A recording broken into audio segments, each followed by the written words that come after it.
Today, the TV remote is one of the most common things in the home. It lies on the couch, falls to the floor, gets lost between the pillows, disappears for a few days, and then accidentally turns up in the strangest places. In the refrigerator, in the bathroom, under the chair, under the cat, in a jacket pocket. We use it automatically. We don't think, we don't analyze, we just press buttons. But once upon a time, televisions didn't have remotes at all. To change the channel, a person had to get up, walk up to the television, and turn a heavy mechanical knob. To turn it down, walk up to it again. To turn it off, walk up to it again. To turn the volume up, walk up to it again. And no one thought it was strange. That's how everyone lived. The remote didn't come from secret labs. It wasn't a military development. It wasn't created for the secret services. It was born from the simplest of everyday thoughts. Why should I get up? People wanted to rest. They wanted to lie down. They wanted to control their technology without moving. They wanted their technology to obey them, not the other way around.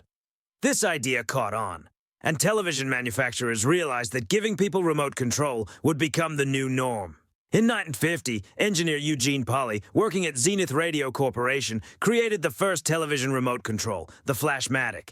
It wasn't an electronic remote, not a radio remote, not infrared. It relied on light. The remote directed a narrow beam of light at special photocells located in the corners of the television screen. Each corner was responsible for a command: on, off, channel change, mute.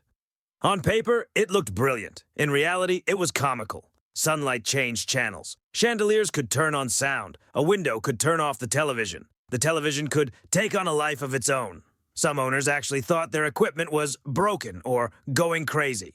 In 1956, engineer Robert Adler, also working at Zenith, created a new type of remote control, the Zenith Space Command. It operated using ultrasonic sound. There were no batteries inside. Inside were metal plates and mechanical resonators. When a button was pressed, an ultrasonic signal of a specific frequency was generated. The television heard this sound and recognized the command. Each button had its own frequency. Each command had its own signal. It was the first truly stable remote control system. But even here, there were amusing side effects.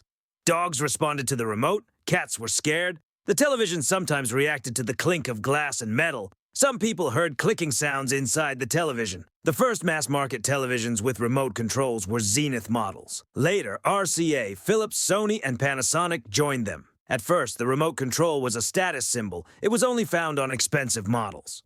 Then it was found in mid-range models. And then it became standard. The remote control ceased to be a feature. It became a mandatory part of the television. In the 1970s and 1980s, the infrared standard emerged. The operating principle became this. The remote sends an infrared pulse, the signal is encoded, the television receives the code, a microchip deciphers the command, and the action is performed. It was inexpensive, reliable, safe, and convenient. It was infrared technology that made the remote control a mass and global standard. Over time, remote controls ceased to be channel changers. They became menu control centers, VCR controls, set-top boxes, DVDs, smart TVs, streaming services, home entertainment systems. The remote control has become the control center of the digital environment. Zapping behavior has emerged. Constant channel switching, content jumping, searching for something better.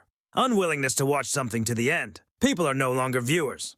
They have become content operators. The remote control is more than just a piece of plastic with buttons. It is a symbol of a new era. An era where everything is controlled remotely, everything should be convenient, everything should be human-controlled, everything should work at the touch of a button. The remote control has changed more than just televisions. It has changed people's expectations of technology. Today we control homes, lighting, cars, music, smart homes, smartphones, the world around us, remotely. And it all started with a simple thought. Could I have technology that obeys me while I'm lying on the couch? It was this idea that changed the daily lives of millions of people. That's how the remote control was born. And that's how the era of remote control of reality began.